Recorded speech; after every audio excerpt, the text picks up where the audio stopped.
Planet Earth is facing a climate emergency. The environment we know is being cultivated for a booming population crisis. Forests are being cleared for the ever-increasing demand for meat, which releases more carbon dioxide. The exploitation of natural resources increases greenhouse gas emissions. Our roads are busier than ever, which increases emissions and pollutes our towns and cities. There is greater demand from consumers, increasing the demand for goods, and these goods are now coming from the other side of our planet. This increases greenhouse gas emissions from transportation of these goods. Cities are rapidly growing. The places we call home are on the verge of an environmental disaster as we continue to exploit land and resources. Our seas are polluted with waste and spillages from shipping containers. Our world is polluted. It is more important than ever to be green, to be more sustainable. But just how sustainable is the University of Liverpool?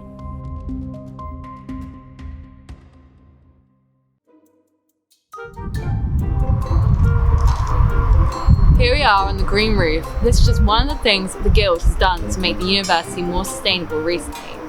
As the world is becoming increasingly populated and resources increasingly scarce, sustainability is a need that we increasingly need to focus on in our daily lives. We're going to have a further look though, specifically at the Guild, to see how they're planning to achieve their dream of becoming a green guild.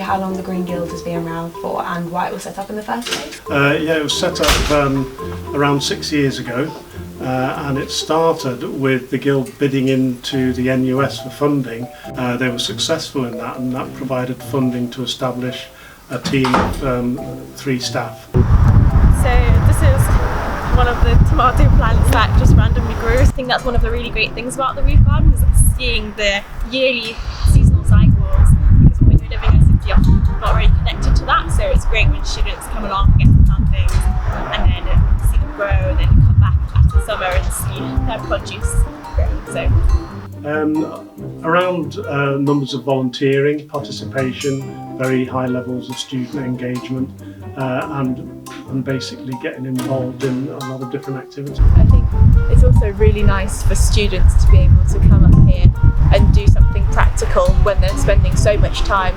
studying and thinking and sitting statically in the library.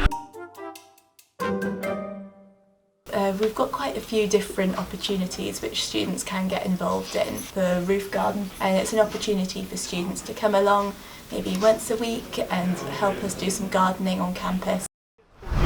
So this is a garlic clove, so we bought some, you buy whole garlics and you split the garlic into the separate cloves and then you plant each clove separately in a hole like this, and each clove then turns into a whole new garlic which we'll then harvest in the spring. So we also have our beekeeping opportunity, which is probably one of our most popular opportunities here. So students get to go out in the full bee outfit, in the bee suit. You get to look in the hives and take out the frames and check that they're all healthy. If you want to get involved with the Green Guild, visit www.liverpoolguild.org/Green Guild for volunteering opportunities. Ever wondered what happens to your food waste? We will now take a look at the ways in which the Guild handles its food waste. A lot of food that's prepared here goes out around the university, but because this is a managed environment, the food waste that's in here we know is not contaminated, so we can use it for composting. So I'll quickly show you in the back there, and we've got a big food processor that we installed, and what that does is it chops it up, it's just like a blender, but it does a bit more than that because it spin dries it as well. It's like a washing machine spin dryer, and that takes out the excess moisture from it, so it's not all sloppy. And one of the biggest challenges of putting something smelly underneath student health. But you know, we managed our way through it because we convinced everyone that no, it'll settle down and it won't be smelly in time. And we also built a sort of an exhaust system so that the odours were carried above roof level. The university has lots of good recycling points that you can use to recycle a wide range of things. For instance, if you've got a mixed glass, just put it in one of these bins here. Any cans, paper or dry recycling, put in one of these bins. And just be aware that things such as this, which has been used for sandwich containers, is generally not recyclable because on the inside it's quite often plastic lined, so it needs to sadly go in the general waste. If you've got crisp packets, the university does recycle them, which has a recycling bin just through there.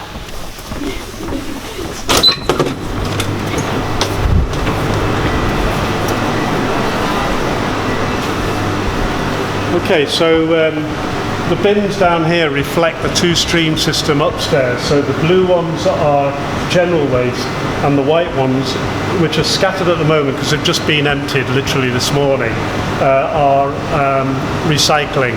And you'll notice that we've got more recycling bins nowadays than we have general waste ones, which itself has upped our recycling rates. Here we've got used cooking oil. Not got anything in it, which has also been emptied, I think. Must have been today, because yesterday these were full of oil. Oh, there's some in there. That's used cooking oil, and that's filtered and then used as like a biofuel, so it can go and drive, you know, motor vehicles as an alternative to diesel. But this is the composter. Called the rocket because it composts so quickly. Because what we do is we tip the food waste in that hatch, and then there are blades inside which turn every 2 minutes very slowly just to keep it aerated and mix it up. We mix it in with some wood chip. That's just waste from when you're trimming trees and stuff like that. You get that. So that will be from, you know, cutting trees on campus. And it's gradually moved along through there and then drops out at the other end after 2 weeks. So it's turned from food to compost in just 2 weeks. And the reason why it's so quick is firstly because it's all been chopped up, so it's small particles, and secondly because inside there it's at 70 degrees C, which is very warm. And the advantage of that is it kills off any harmful bacteria, so as it's safe to handle. You're not going to get food poisoning or anything like that from the compost. I've only just changed the bag on here, so I don't know whether... Yeah, there is some in there. So I'll show you what it looks like. So that's perfect for growing plants in. And in fact it's very fine because we also put the Starbucks coffee in there as well, the waste coffee, which is very nutritious. And so, you know, by taking the food waste from the kitchens, composting it, and then taking it back to the gardening areas, we're completing a full cycle, you know, in like a circular economy. What more do you think would the Guild do? Well, I think we can improve recycling rates just by putting things in the right bins, and that's all the students and the staff as well, you know, who work in the Guild, making sure everything goes in the right place, and that would improve our recycling rate. We can obviously save energy more as well, you know, by being more conscious of turning things off when they're not being used. We've had a programme of replacing a lot of lighting with LED lighting in the Guild, and that's had a dramatic effect on reducing electricity usage. So yeah, there's all sorts of things that can be done. Some very interesting methods there, Dave. But how can you encourage cycling? Obviously we promote cycling on campus, and we do that through hiring out bikes through the Live Cycle scheme, and we've now got a bike kiosk in the Guild, which is open 3 days a week with very reasonably priced servicing, and they also sell second-hand bikes as well. Students sometimes leave bikes for whatever reason, so we never find out until we actually start working on them. And this one was because this post was seized here. But the students left this, and what we'll do, they abandoned it, and then we leave for so long, for 3 or 4, I think it's 3 months a day. Yeah. And then after that, we refurb it and get it back to life, and then sell it for the cost of what the refurb is. So this is going to be a little bargain for someone. So get on it. And more importantly, it's got like a bit of a soul to it, like, you know what I mean? I don't know if they believe that things have got soul, things that we use like coats or clothes or bikes. But yeah, so it's got like that sort of, it's come back to life again.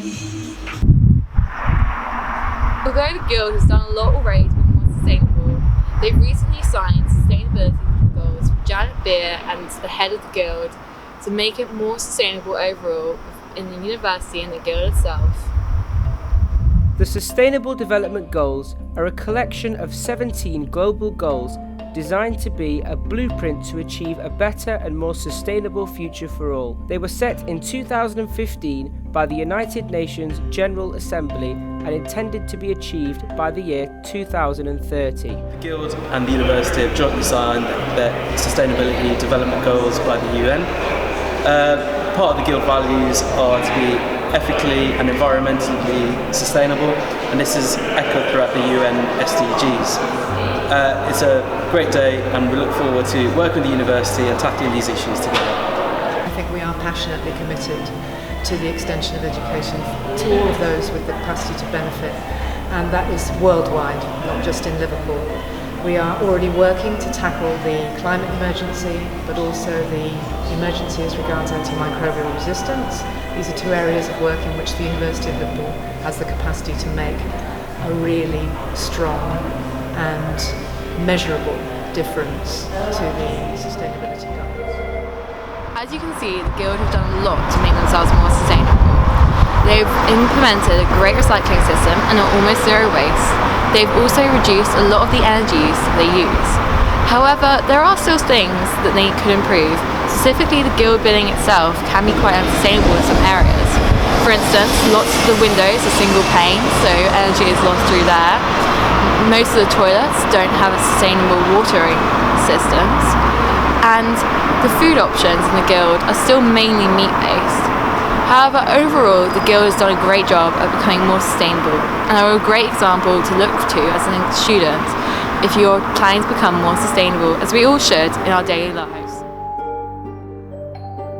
It is more important than ever that we follow in the footsteps of the Guild in order to be more sustainable. We can take public transport rather than private cars. Eat less red meat. Choose sustainable companies and products. Start campaigning for leading companies and governments to take this climate emergency seriously. If you choose to have children, consider the global impact of multiple children. In fact, we always need to think globally in this ever-changing world. Challenge yourself to look at the scale of the resources you use, the distance that your goods travel to reach your door. Challenge yourself now to reduce your carbon footprint. If you do disagree with anything we have said, or have an idea for a future documentary, please contact us at studentmedia@society.liverpoolguild.org.